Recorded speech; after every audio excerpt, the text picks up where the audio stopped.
Welcome back to Cosmic Comics. Today I continue looking at the Watcher's interference in Fantastic Four, Volume 1, Issues 48 through 50, published in 1966 and written by Stan Lee with pencils by Jack Kirby, oftentimes referred to as the Galactus Trilogy. If you want to watch this series from the beginning, please click the link above. The issue begins by wrapping up a storyline involving the Inhumans, which I'll have to discuss at a later date.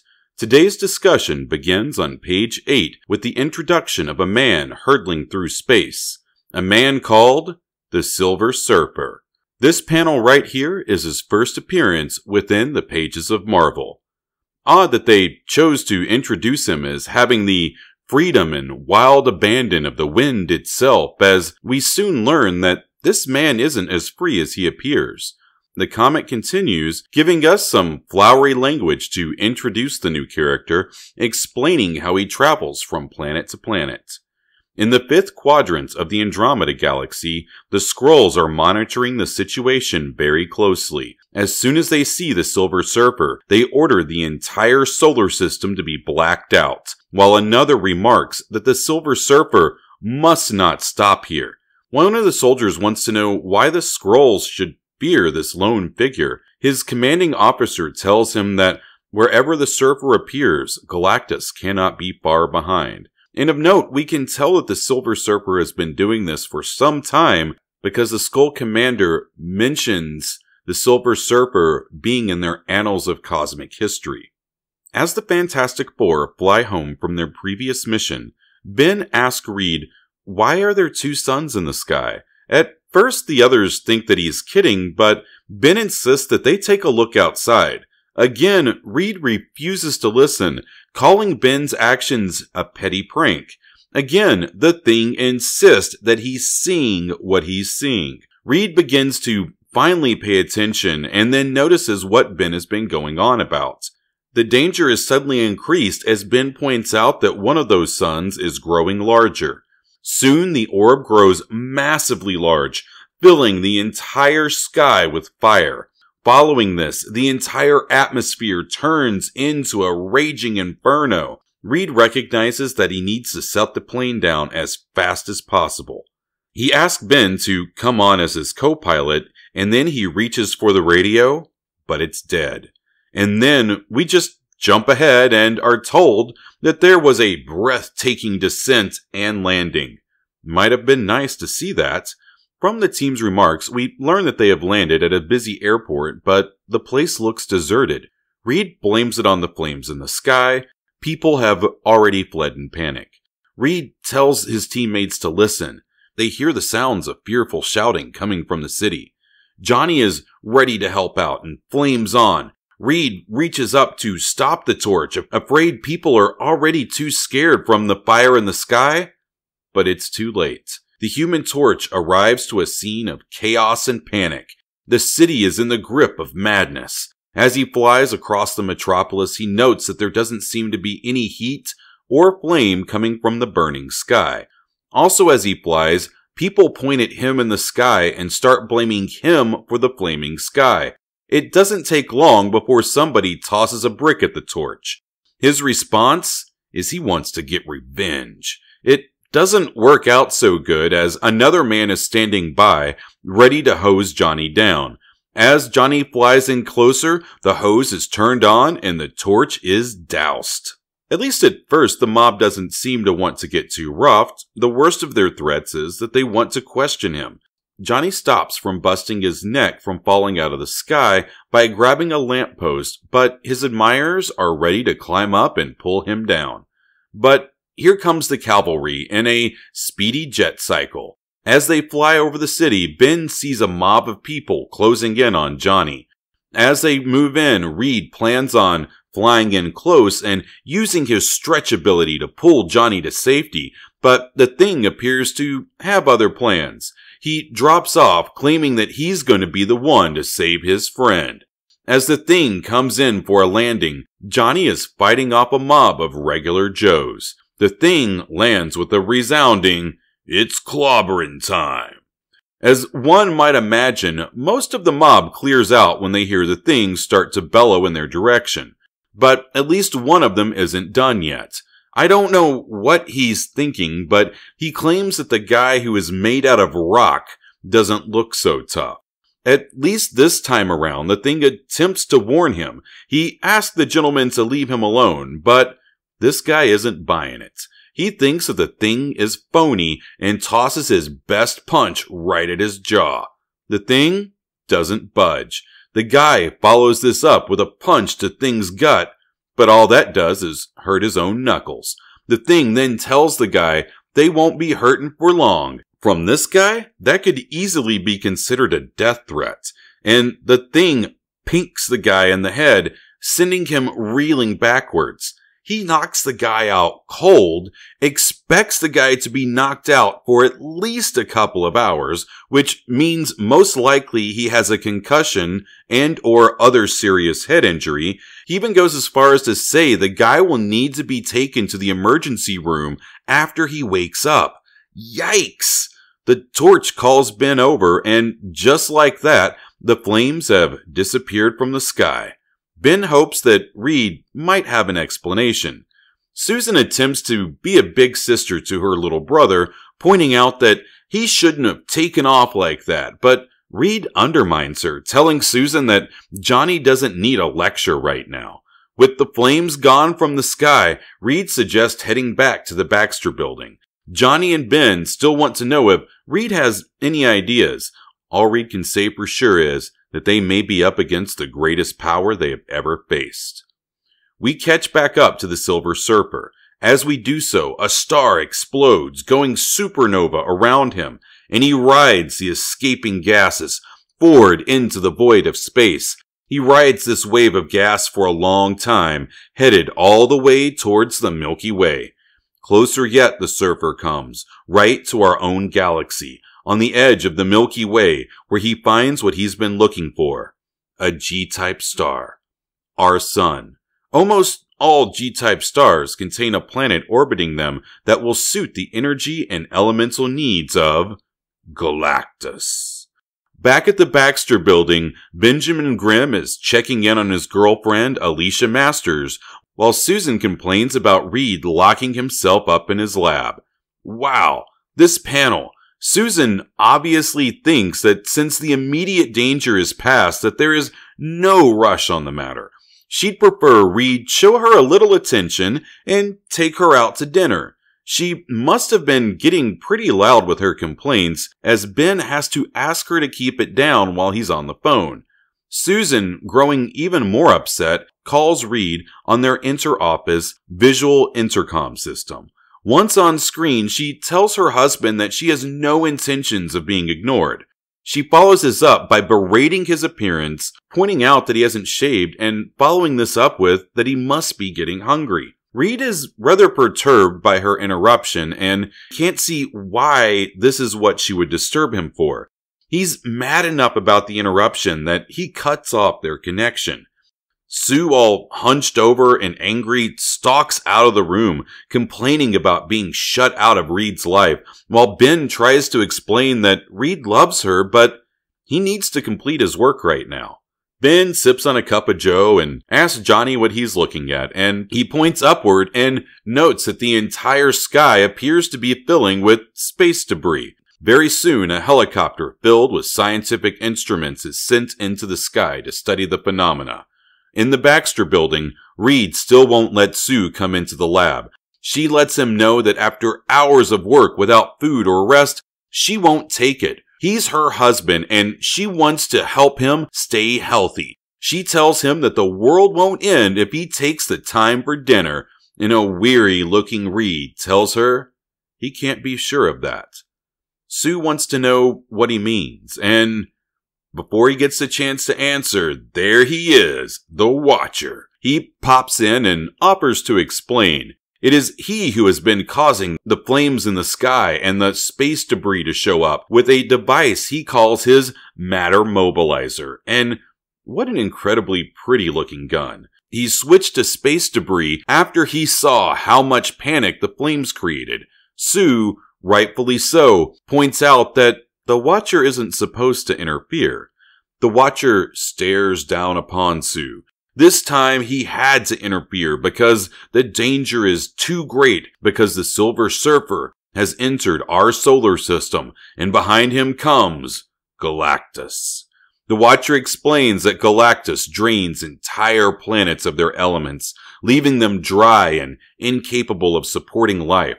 The Watcher interfered because he didn't want this to happen to Earth, so he's attempting to hide our planet from the Silver Surfer. As the three of them talk, the Silver Surfer reaches our moon.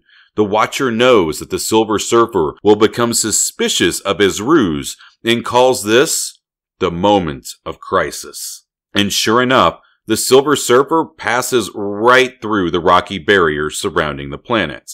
He also realizes that some great power was at work to hide the planet. The torch flies out of a nearby building, but the Surfer easily avoids his flaming foe. As the Surfer lands, he reaches forth his arm, signaling for Galactus to come. The Thing charges in as the Watcher warns him. The damage has already been done. The Thing ignores the Watcher, and again the Watcher calls out for the Thing to stop, but the Thing retorts, "Let them do the preparing. He's gonna be clobbering." He then sucker punches the Silver Surfer from behind. This causes the Surfer to stumble forward and fall off the side of the building. The Thing is alarmed, not meaning to knock the guy off the roof, and he calls for Johnny to catch him. Reed warns Ben about his temper for the 1,001st time while he and Johnny work at saving the Surfer.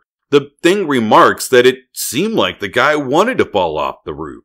The Watcher interferes again, claiming that it was the easiest way for the Surfer to depart. Again, he tells the Fantastic Four to forget about the Silver Surfer. They must prepare for a greater danger, Galactus. As they speak, the Watcher senses Galactus's universe-spanning sphere entering Earth's atmosphere in response to the Surfer's signal. And wow, what a great splash page! This looks so appropriately alien. Here, Galactus is releasing his testing devices, which are sampling Earth's elemental composition. The Watcher already knows that the Earth will suit Galactus's needs, and it is now doomed. Soon the testing devices return to the ship, and it begins to close in on the area from which the Surfer sent the signal. The Watcher calls for the Fantastic Four to stand their ground. Ben points out that based on the size of the ship, Galactus must be giant. I love the Watcher's response. He is what he wishes to be. He is Galactus. And there he is, Mr. Green and Red himself, Galactus. As he exits the ship, he proclaims that he will drain this planet of its elemental life. So speaks Galactus. And there we have it, the first appearance of both Galactus and the Silver Surfer. Let's follow this arc to its conclusion over the next 2 issues. As for why Galactus is red and green, he is what he wishes to be. He is Galactus. The next issue's splash opens with the Fantastic Four staring up towards Galactus. The intro teases humanity facing their doomsday. The first thought bubble sets the tone with Reed telling us that with the Watcher and Galactus facing off, anything can happen. Johnny continues, letting us know that the two are speaking to one another as though they know each other. Ben finishes us out, commenting that he thinks Galactus could pulverize the Watcher. And wow, what a great panel! Galactus and Watcher side by side, with the Fantastic Four staring up at them, and we can see Galactus is now in his traditional purple. The panel opens with Galactus calling the Watcher out for attempting to hide this world. The Watcher wants Galactus to leave the Earth alone because it contains intelligent life. But what are the lives of one planet to one such as Galactus? And his reply is something to that effect. Ben wants to attack, Sue wants to panic, and Reed observes, pointing out that Galactus completely ignores them, as if they didn't exist. Galactus gives us some insight to how he works and sees his place in the universe. He doesn't want to injure any living creature, but feeding his insatiable appetite for energy comes first, and the loss of life that occasionally comes with that is nothing more than a regrettable sacrifice. The Thing can't take any more of this and speaks up, telling Galactus that they'll whittle him down to size. Galactus advises the Watcher to quiet his dogs or Galactus will erase them. And in the Thing's defense, Galactus is about to destroy the entire planet, so why not put up a fight? The Watcher goes all out here on breaking his oath. Okay, he's well past that line. He warns Galactus that the beings of this planet are less puny than he thinks and states that he will stand beside them in their final hour. And Galactus fully calls the Watcher out. So you would violate your pledge never to interfere in cosmic affairs? Very well. Galactus finishes by telling the Watcher he doesn't see why he should see this planet as any different from the countless others he's absorbed through the ages. The Watcher then misspeaks. He claims that the other worlds were dead worlds, and yes, some of them were, but not all of them. Either way, Galactus doesn't care. The Thing is determined to make him care. He belts out his catchphrase as he rolls in and gives Galactus the best punch he can right on the ankle. Ben is stunned that Galactus didn't even seem to notice, but notice he did. A capsule is dropped from above in front of Ben. As the capsule explodes, Ben's eyes and nose begin to burn. Reed notes that Galactus is treating them like insects, and he just dropped a dose of cosmic insect repellent. He doesn't say it, but he's concerned for his rocky friend who took the brunt of the explosion to the face. He calls for Ben to cover his face while Reed wraps him up and rolls Ben away from the point of impact. As they roll away, Reed points out that they got lucky. Galactus could have just as easily killed them off if he wanted to. The Thing wants to know if what Reed is saying is they don't have a way to fight Galactus. Johnny isn't ready to give in and is determined to discover how to defeat Galactus. The Watcher attempts to call Johnny back, telling him that he doesn't understand the level of power that he's up against, but Johnny isn't willing to watch his planet get destroyed without at least attempting to save it. He gives Galactus a solid burst of flame, but Galactus just absorbs everything Johnny sends his direction. Soon, Galactus's body begins to glow like the sun. But then he returns to normal and begins shooting rays from his eyes. As Galactus looks at the torch, Johnny finds himself being covered in soot and ashes. It begins to smother his flame. The smoke around him becomes so thick it's becoming hard for Johnny to breathe. He has to land before he loses his flame or passes out. As he goes down, he notes that Galactus took the worst of what he could dish out without blinking an eye, and then stopped him without half trying.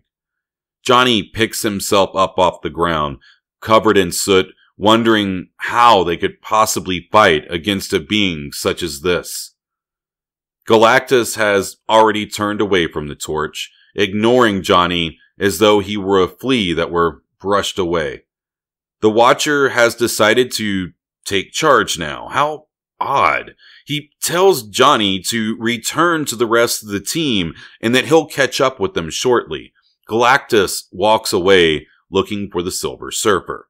As Johnny returns to the Baxter building, we get yet another insect reference as Johnny claims he feels like a swatted mosquito. Johnny insists that the rest of the team needs to get out there to help the Watcher beat Galactus, but Sue tells him that Reed wants them to wait.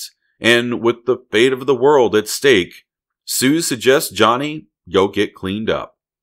Once he gets to the bathroom, Johnny's upset to catch both Reed and Ben cleaning up instead of working on saving the world. Reed and Ben explain that they have both been working on a plan and getting cleaned up at the same time, but Johnny doesn't buy it, accusing them of giving up. Those are fighting words to the Thing, well, if it were anybody else. And Reed gets snappy, calling the team's original approach half-cocked, and finishing it with, "Now stop thinking with your mouth and settle down, boy."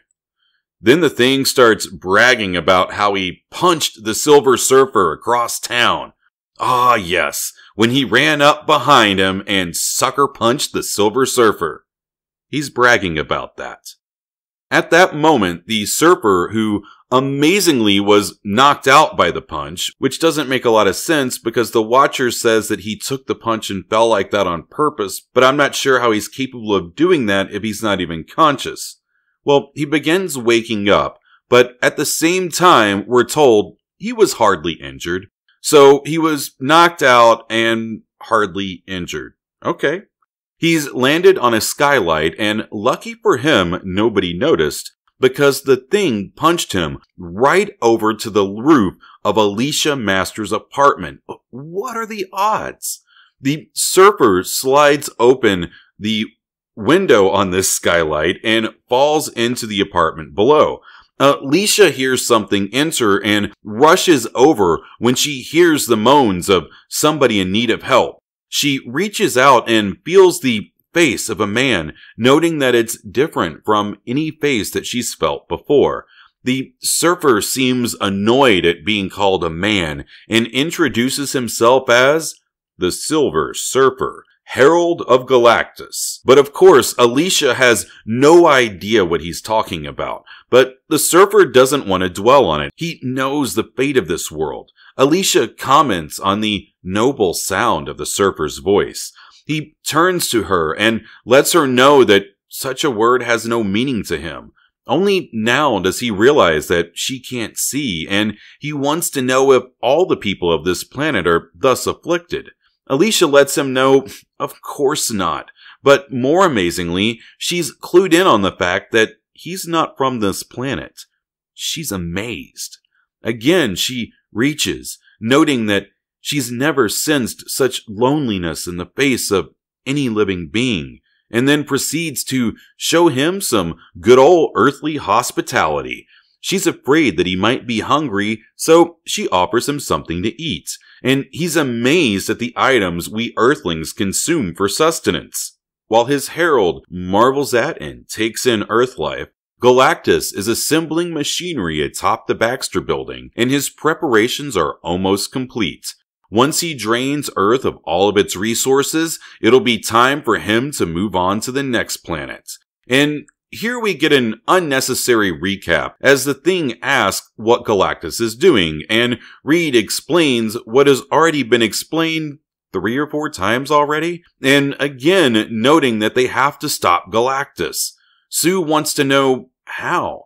Man, if only they had had some time to sit back, talk amongst themselves, and formulate a plan. Oh wait, that did happen.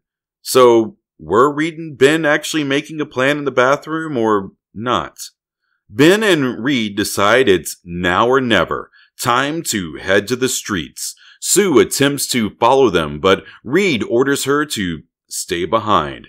Getting a little pushy, Reed, but at that moment, the Watcher arrives, throwing his arms out for them to stop and calling on them to wait. His words, "Your strength is not yet the equal of your courage." He wants them to listen before pushing forward to battle, and oddly, Reed is the one who claims that they don't have time to listen because Galactus needs to be stopped now. So Johnny was right to call you guys out for wasting time in the bathroom when you could have been working to save the world. I'm sorry, I'll drop this. It bugs me.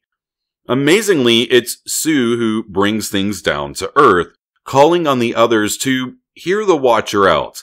This response is ludicrous. They have no idea what to do against Galactus, but the Thing, whose strongest Sunday punch did nothing to Galactus, is ready to roll in for round 2 against the Purple Giant. And then Reed has a change of heart, claiming that a few more seconds won't matter. Let's listen. The Watcher points to a light screen and tells the party that before they can fight Galactus, they need to know all about him. He starts by giving them an analogy. Think of Galactus as a gold miner who, instead of ore, searches for energy. The machine that Galactus is building on the roof is an elemental converter whose range will cover the entire planet. The device will turn our oceans into pure energy, which Galactus will consume. Within minutes of this device going online, it will remove the water from every body of water on Earth. Afterwards, great rays will begin to strike the cities, stripping them of their energy and causing mass migrations of humans. But eventually, there will be nowhere to run, as the ray covers the entire planet, leaving behind an empty husk. Even then, Galactus will continue to suck it dry until Earth's fiery core is drained. Then, Galactus will leave, with nothing but fragments of a world left behind. And we're right back where we've been 4 or 5 times now, with Reed saying, Galactus must be stopped, Sue acting scared, Ben ready to get into a fight. The only thing that's changed is this time the Watcher has a plan. Again, Reed acts somewhat out of character here, turning to the Watcher and shouting, "A plan? We don't need a plan! We need power!" The Watcher tells Reed that he knows of a Deus Ex Machina, a MacGuffin, a machine that can save the human race, but it isn't of Earth. It's located somewhere that only the Human Torch can reach, or the Watcher, but because he can't participate in any conflict, he can't go get it. This, again, is the height of assholery and hypocrisy. I remember a time when I liked the Watcher, but the more and more of these early stories I reread, the more and more of a butt munch he becomes, constantly interfering and then attempting to wash his hands of the whole affair. Back at Alicia's apartment, the Silver Surfer is doing something most curious.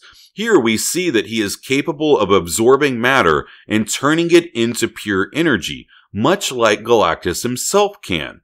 He says that eating is too wasteful and that it's much simpler to convert it into pure energy. This way, nothing is wasted. Alicia can't see this, but she does feel heat coming from his direction. So it must not be a complete one-to-one transfer of power if we're having some heat loss in there.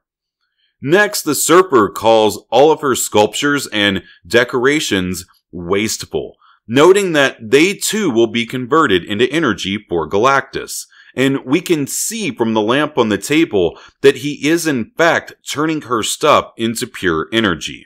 Alicia, hearing what he's saying, wants him to be clear on something. He intends to destroy the Earth? The Surfer attempts to put things into terms she might better understand. Not destroy. Change the elements into energy. This makes Alicia start pounding on his chest, attempting to explain that we, the people of Earth, and the birds and beasts, that we all matter.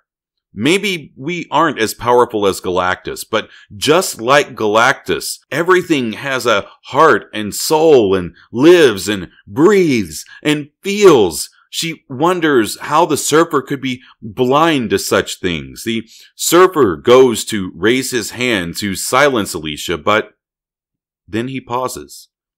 Never before has he heard such words or sensed such courage. And for the first time, the Silver Surfer understands a word that had previously held no meaning for him, a concept expressed on countless worlds, but lost to him. Beauty. Alicia calls the Surfer out. He's not a soulless monster, but the Surfer doesn't want to get her hopes up. He's already put in the call and he knows the fate that is in store for our planet. He serves Galactus. Alicia attempts to make it bigger than herself, pointing out that every person in the city below, each of them is entitled to happiness. Each of them is human. This world gives the surfer pause. What can that word mean to him? And for the first time in all of the planets he's visited, he stops and looks upon the creatures he's parsed out his cruel justice upon, and again he feels something new. Pity. All the while, the world stares up at the top of the Baxter building and waits, watching to see what transpires next. Some in the crowd begin to call for the Fantastic Four, wondering why they haven't shown up to do anything to stop this.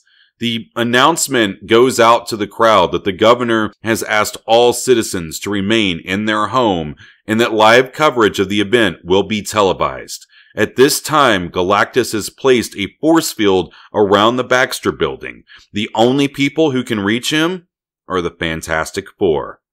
All the while, Galactus calmly works. Just another day at the office. All he has left to do is to unite those two igniters, and the process of stripping Earth of its water will begin. And then it happens. Contact is made. Doomsday has begun.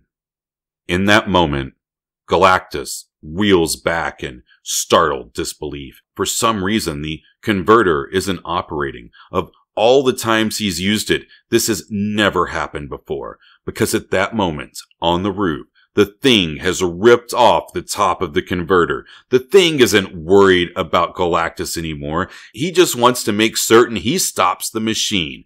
Galactus calls up to the Thing, calling him a fool. After all, he can make another one within minutes. The Thing claims he'll clobber him as fast as Galactus can make him. The Thing then grabs the pole-like extension that he's pulled off and charges towards Galactus like a lance. This move takes Galactus by surprise, knocking him backwards off of the Baxter building. Now Reed is ready to get in on the action. He rolls himself into a cannonball and asks Ben to throw him. Ben's toss hits Galactus right where they wanted, but Reed still didn't hit him hard enough. Reed lets Ben know that they need to juggle Galactus all the way out to the river to make sure that he doesn't land on the crowds below. Yeah, good luck with that. Sue points out that they needn't worry themselves. Galactus stops from falling short of the street. Turns out, Galactus wears a form of anti-gravity device which allows him to fly. Galactus has had enough. He gives us the finger. Not that finger, but a finger. He needs something to keep the Fantastic Four busy while he finishes what he came here to do. Galactus uses his finger to send forth a signal to his ship orbiting above the Earth and calls forth the Punisher. And no, not that Punisher, this Punisher. A hidden latch slides open, and out comes a cyborg, a compact, supremely merciless, hardcore mass of mayhem from the very outer rim of the known universe. And I have to say, this panel reminds me of in Star Wars, when Luke Skywalker looks up and sees the space battle taking place in the sky above him, and he wants to go and save his friends instead of finishing his Jedi training. Johnny Storm looks up and sees the conflict erupting, but the Watcher calls him back. You can best serve them by doing the unexpected. In this case, it's fleeing the world. Johnny tells the Watcher that there's no way he's deserting his friends and family. The Watcher explains in order for everybody to live, he needs Johnny to complete a fetch quest. And based upon the fact that the Watcher hasn't led any of them astray to date, Johnny agrees to go. The Watcher forces open the very fabric of time itself and sends Johnny traveling via time-space distortion. Johnny is being sent far back into infinity, with the Watcher joining him. The Watcher takes Johnny so far back that no words in our language can describe it. The Watcher again points out that he is aware that he is breaking his oath, but even then, it is the Human Torch who must perform the task. The Watcher guides the torch through the celestial barriers known as unlife. If he touches any of them, the torch will perish. We're told later that just touching one has the power to destroy an entire planet. And here we learn why the Watcher chose Johnny. Basically, because he can fly. Once Johnny passes beyond the final dimension curtain, he arrives in a far distant galaxy which dwarfs all of the worlds he has ever known or imagined. And Johnny is shown the indescribable home planet of Galactus, a huge space station which has hidden within it the means to defeat Galactus. Back on Earth, the Punisher is ordered to destroy the Fantastic Four. Ben doesn't think that there will be much of a challenge to this, and he tells the others to step back. Reed is quick to point out that this new challenger may be stronger than he looks. He also warns Sue to keep her force field handy. The Punisher moves in, pushing Ben back. Reed warns his friend that he's going to have to outmaneuver his foe. As Reed jumps in, Sue calls for him to come back. Thing struggles with the creature. He notes the Punisher is faster than him. The punches are coming in fast, and the Thing is getting hurt. But it isn't always the guy who throws the most punches. Sometimes it's he who hits the hardest. And Ben's punch knocks the beast back, but it stays on its feet due to those gripping claws into the ground. Ben's response is to attempt to pull the creature toward himself. Turns out that once again those clawed feet give him such sure footing, he's slowly pulling up the ground with the creature. Reed grapples the Punisher and tells Ben to flee while he can, but instead Ben takes the opportunity to start landing punches on the alien. And this causes problems. Reed calls Ben a fool, and suddenly the Punisher has tripled his power. Arms are swinging wildly. Reed is tossed to the side. The Thing is being pummeled with hit after hit after hit. Sue steps in to cover Reed in a force field while he slowly tries to drag his body back together, and she calls for Ben to hoof it back her direction.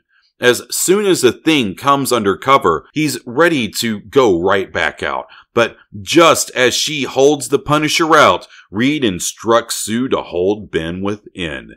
And after all, they don't want to spend all of their energy fighting the Punisher when it's Galactus that they need to stop. But the Punisher isn't giving up. He's pounding away, and Sue is afraid that she can't hold up much longer, and Ben wants to rush in, saying that it's going to happen sooner or later, but Reed holds his friend back, pulling rank, reminding Ben that he's the leader, pointing out that Galactus doesn't know how long Sue can hold out. And amazingly, Reed's bluff works. Galactus calls off the Punisher and instructs him to return to the ship. Even though the Punisher is leaving, Ben bemoans the fact that he won't get his rematch. Again, Reed reminds him that Galactus is the main objective. Sue, again, brings things back down to Earth. He's so big, and with weapons so powerful, what chance do they have? Since they'll all die anyways, if they don't succeed, might as well push forward. Or, as Reed points out, as long as they're alive, there is always a chance of winning. Back at Alicia's apartment, she's heard on the radio that the entire planet is in danger, but she suspects that the Silver Surfer has the power to save them. To do so would mean defying Galactus. The thought is unthinkable, but yet it has already been thought. Alicia wonders how she could have been so wrong about the Surfer, one in whom she senses so much nobility and compassion. He looks up towards the sky and tells her she might not be totally wrong. And for the first time in a long time, the Surfer has found something worth protecting. And protecting it means confronting his master. The Surfer doesn't know how he might stand against his master. After all, he is only the Herald. But the Surfer's power has never been fully tested. As the Surfer closes in on his master, another watches in dread. He notes that Never before has Galactus's herald defied him. And this is a defining moment on the cosmic scales. Or as the Watcher puts it, a new element has entered the great cosmic game of life and death. An element which may destroy his carefully laid plan to defend mankind. The Silver Surfer could be the cause of the Earth's destruction.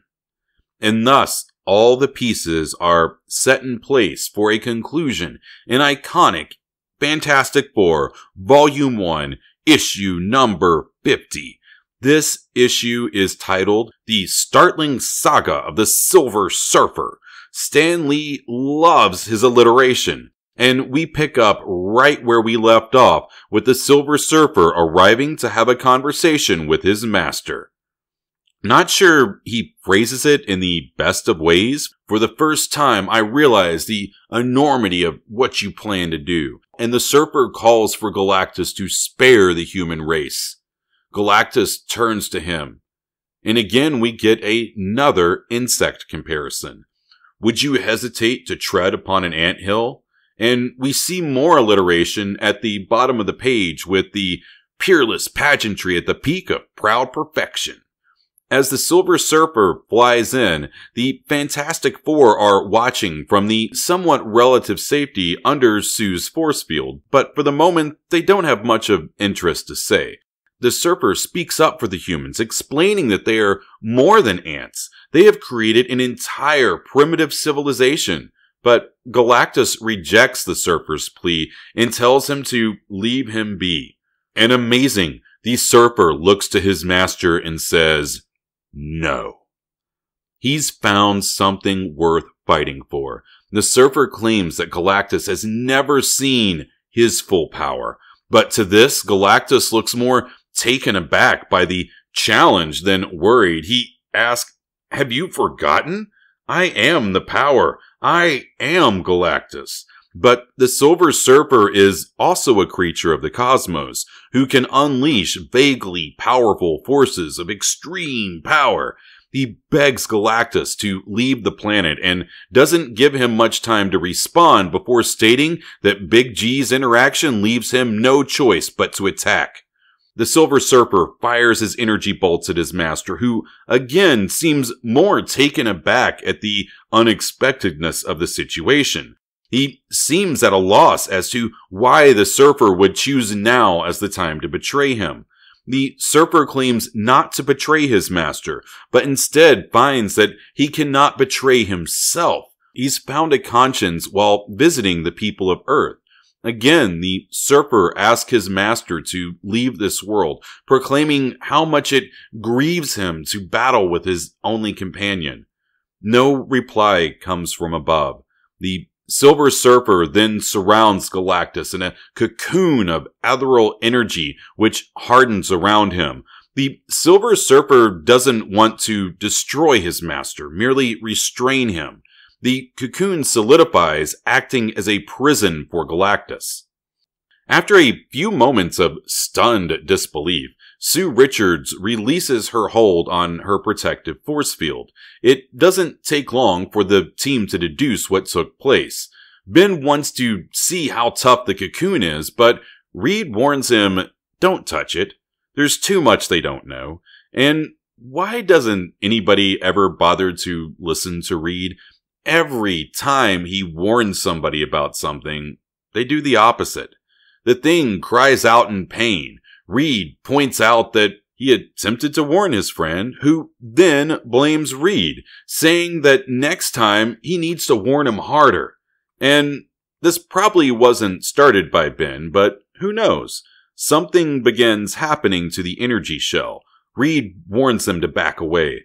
The cocoon bursts forth, unable to contain the might of Galactus. The Fantastic Four turn and flee. As Galactus emerges, he calls forth to his herald. The Surfer answers his call, but informs him that he is his herald no longer. He's revoked that position in order to drive his master from this world. As he says, no matter the cost.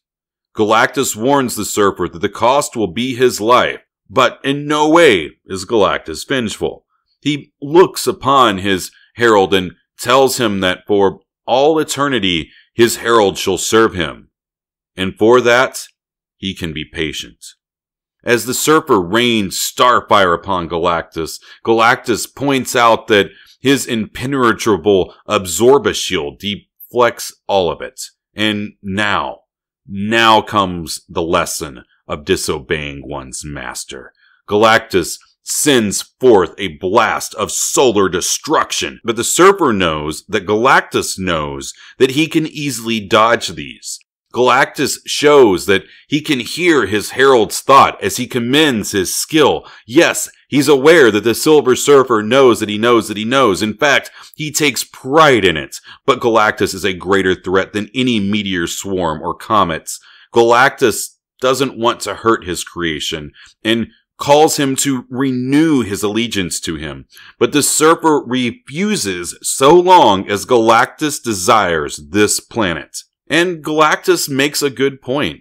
How is what he is doing any different than when humans eat other lesser beasts to provide sustenance for themselves? The Watcher, still on the scene, creeps up behind the Fantastic Four and wonders aloud how the Surfer can convince his master.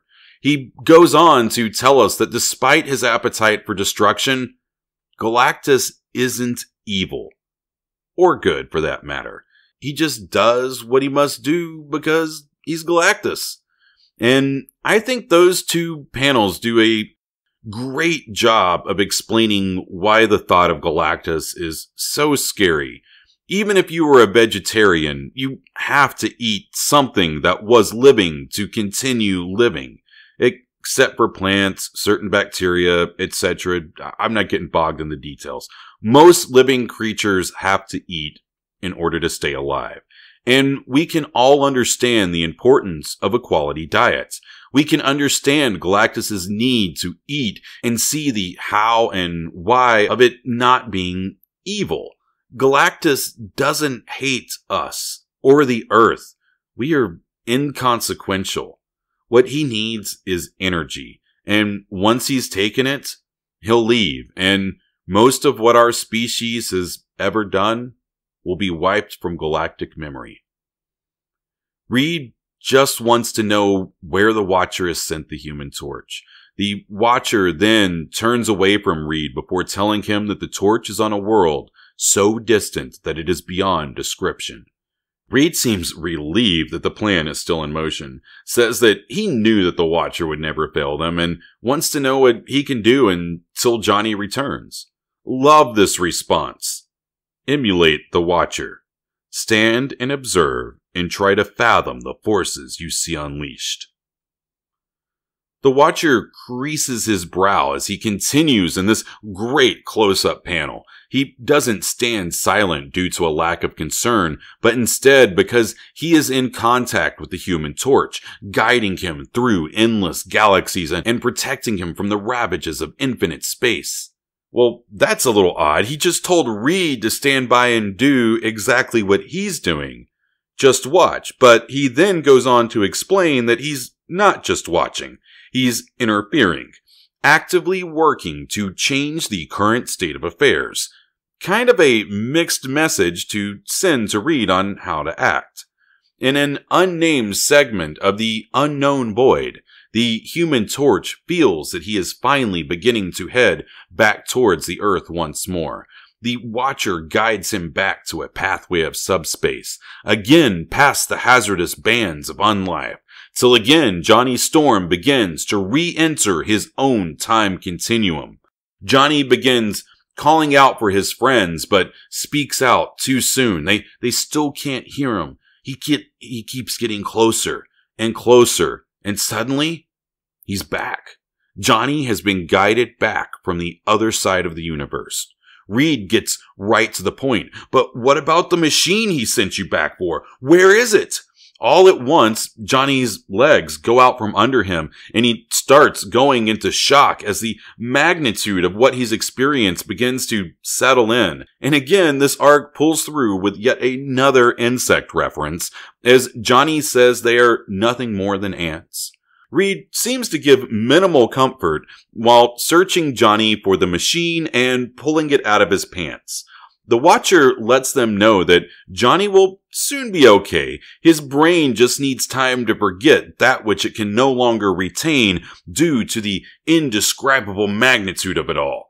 Reed holds up the machine, shoving it in the face, asking if this is the weapon they need. The Watcher tells him, yes, it contains the alien element they need, while Sue attempts to comfort her brother. Reed begins fiddling with the device. The Watcher shouts for him to stop, warning Reed to never turn the control lever to full power. It would erase the entire solar system in 1 microsecond.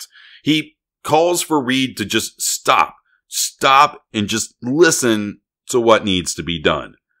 Meanwhile, the battle rages between the Surfer and Galactus, who admits that his Herald is more powerful than he imagined, but still no match for his master. If the Surfer doesn't yield soon, Galactus will end the charade and kill him. But the Surfer, he's infected with human emotion. He tells Galactus that from the humans he's learned how glorious it can be to have a cause worth dying for. Wow, of all the things to learn from our species, dying for causes is probably not the best lesson. Galactus sees this omission by the Surfer as a weakness to exploit. So instead of attacking the Surfer, Galactus begins attacking the humans. And I have no idea what's going on here. Are these supposed to be ice? Is he killing all the people in those buildings? I'm at a complete loss as to what is actually taking place. The Surfer is shocked, claiming to undo any damage that Galactus does do, but that's not really going to help any dead people down there now, is it? Galactus has seemingly had enough, claiming that Galactus yields to none, and he regrets what he has to do.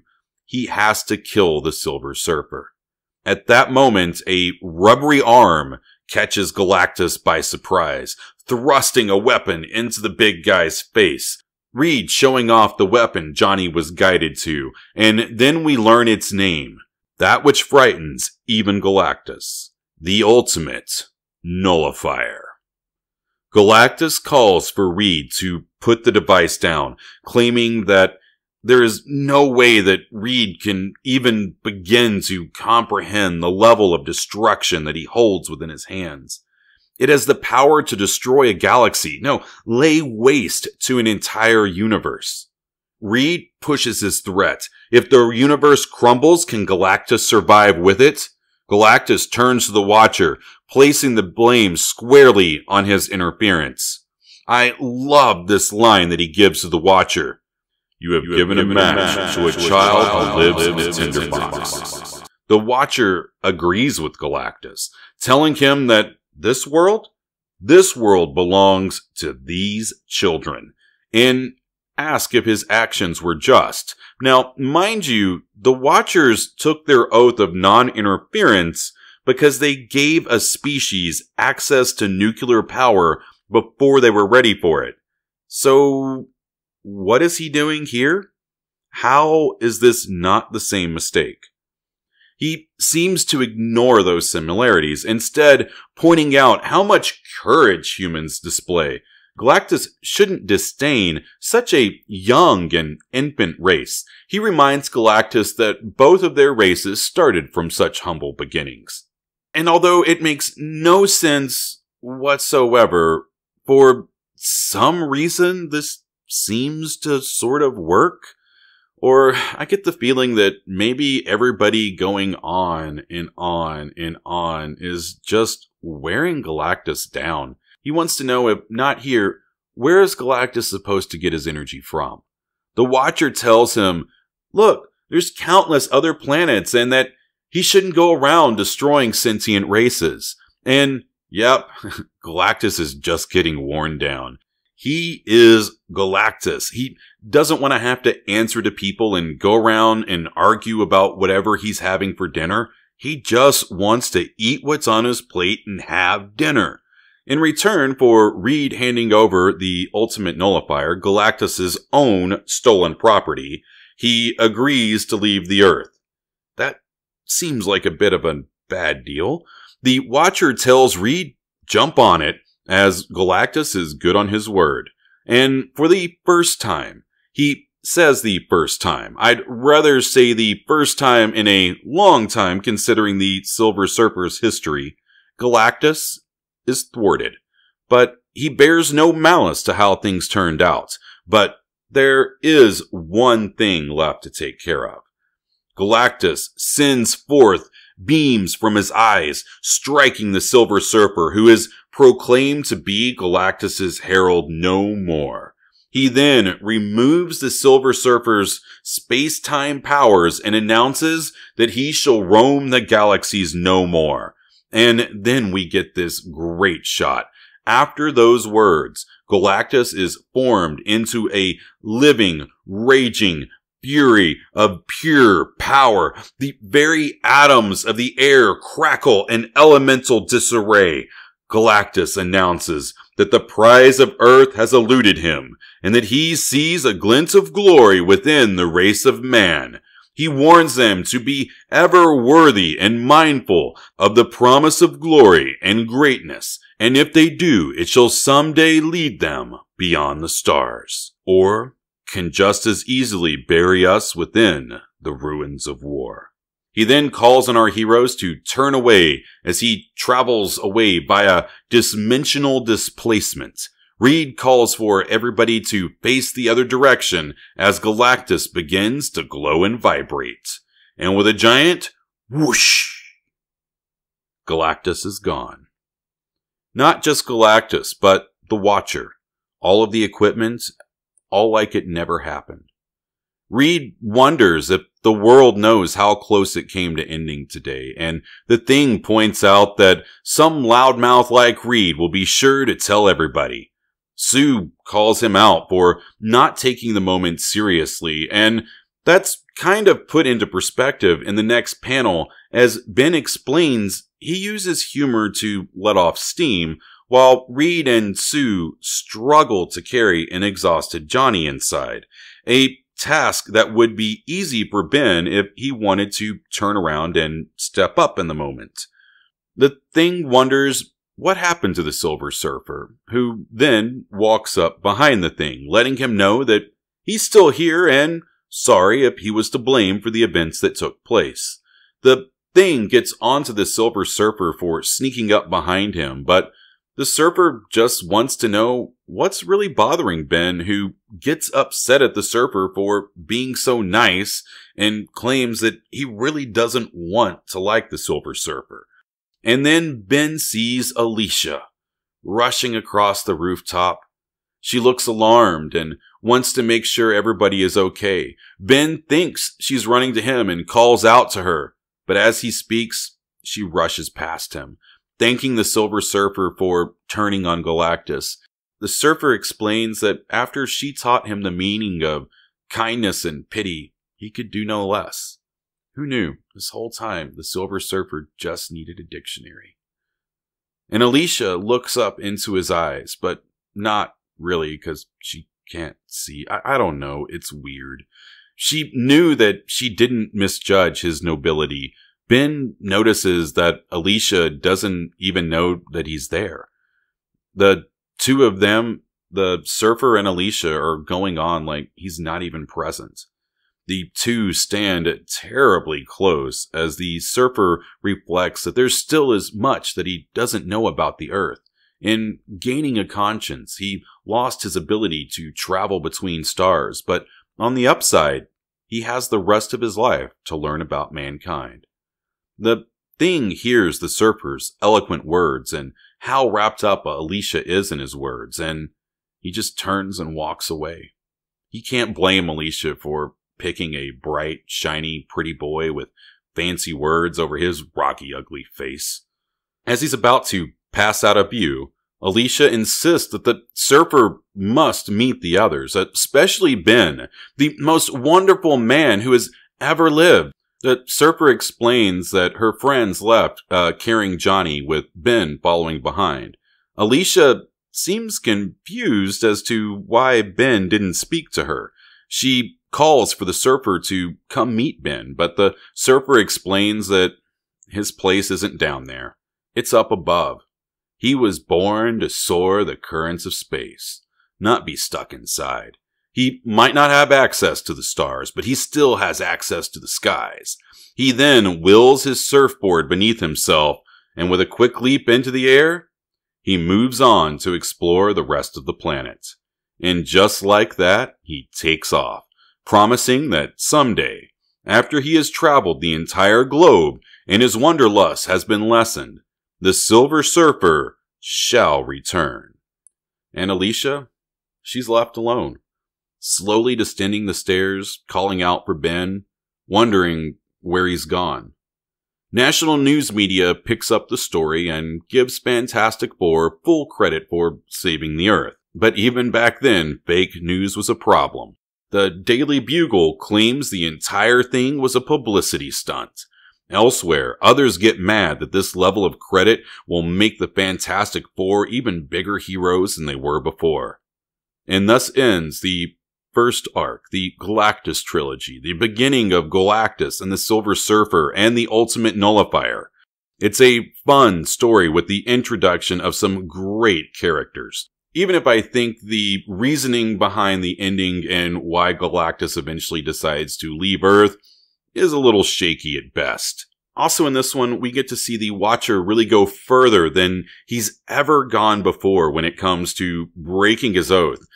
He was pretty much running the entire show behind this, and I don't think the Fantastic Four or the Earth would have been saved without him. And that's probably my biggest problem here, is that the Fantastic Four really had little to do with their success. If anything, they created more problems than solutions. Alicia Masters was the one who actually changed the mind of the Silver Surfer, saving humanity by making humanity relatable to him. And the bit at the end there, well, the Human Torch was guided to Galactus's home planet by the Watcher pretty much every step of the way, and then guided back to steal the Ultimate Nullifier, which none of the Fantastic Four even knew existed.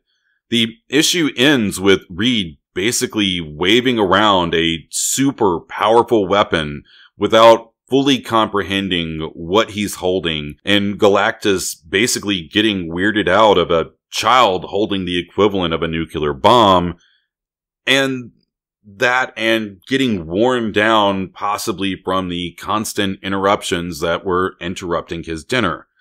I'll continue to look at the times the Watcher has interfered in the Fantastic Four once more with the introduction of him. Thanks for watching Cosmic Comics. Feel free to hit any of the buttons below. I'm out.